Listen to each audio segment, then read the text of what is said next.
Welcome back YouTube, I am Fuzzfinger, your host, as usual, as we continue on through our Star Ocean walkthrough. So in the last episode, we did a few bits here in Woodley Village, so hopefully you've watched that, and you're pretty much up to date as to where my party is as well. One thing I do recommend that I've just done off camera is resting up before we head out into the wild here at the inn. And I've also just given everybody else a skill combo book to learn, so that I can also give them some nice chains which I've set up from the battle config. Now, I had already set Edge up, if you remember, because we looted the book for him, but I've now gone ahead and done it for our other characters as well. So we should be kicking butt in battle as we go out of the village here and into the Van Elm region. So I'm going to take the eastern exit, and as soon as we exit, we're going to head straight down south, because there's a harvest point just over here, and there's a chest at the bottom, and I can't remember, to be honest, since I had a big break over Christmas, whether that's something we've taken care of already. So we're just going to go and check that out before we continue here. Indeed, it is closed, so good thing we checked. 3 blueberries, very nice, very nice. And now we're going to make our way over to the west. So there is a chest over to the east, but that's where the citadel was that we exited before, and we did loot that chest, so there's no need to go back. So there are a few chests scattered around this place, along with some harvest points as well. But ultimately what we're looking for is the Faerie Orchid, since that's what's going to allow us to progress the story. And if we just head around this rock here, there's a chest we can grab. Big berries and blueberries. I'll just sort out my inventory so I can loot those. That's more like it. And we're going to head south from this location. There's another harvest point. Now, again, I don't recommend skipping out on killing these enemies. But for the sake of my editing patience, I'm just going to try and do so for now.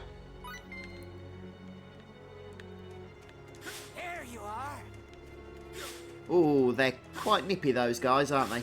Right then, so we're going to head around here. You can see there's another chest on the map. Some vile goop, how lovely. And we're going to just continue on down south here. And I believe there's a harvest point, yep, just over here. Oh, thought we was definitely in battle then for sure. Okay. And then continuing on our sprinting marathon, we're going to head down a little bit more south. And past this round thing on the map, there's another chest just over here by the tree. Some aquaberries. And then follow the peninsula around here for yet another chest. 51 full. And there's nothing else to do down here except turn around. There is a mining point, but we can't do that at the moment. Turn around, and now we're going to head over to the east. And we're actually almost done with this area, believe it or not.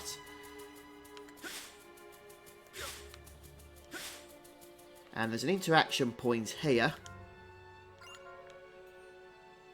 And this is where the forest is, so we're obviously already been told that we need the Faerie Orchid to get through the barrier. So we do need to go ahead and get that. And actually, in order to find it, we do need to just make our way down to the tip of the peninsula, because that's where the Faerie Orchid is. Here you are. So past that mining point that we saw. I can see it in the distance. And there's our Faerie Orchid. Keep saying orchard, but it's an orchid. Right, so we're going to head back over now to that interaction point, and hopefully we'll be able to proceed. So with the Faerie Orchid, you're going to notice that the barrier itself is now gone completely. You don't have to do anything, it's just not there. So we're going to go ahead and just finish off looting this area here. So another harvest point for us to pick up. In fact, there's a couple of harvest points which I do want to get in this little short part of the area. And where's my map gone? There it is. Okay, so there's a chest around here as well.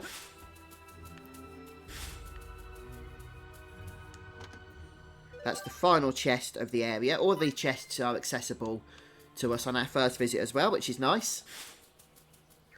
And then just 2 more harvest points. One over here. We can use this.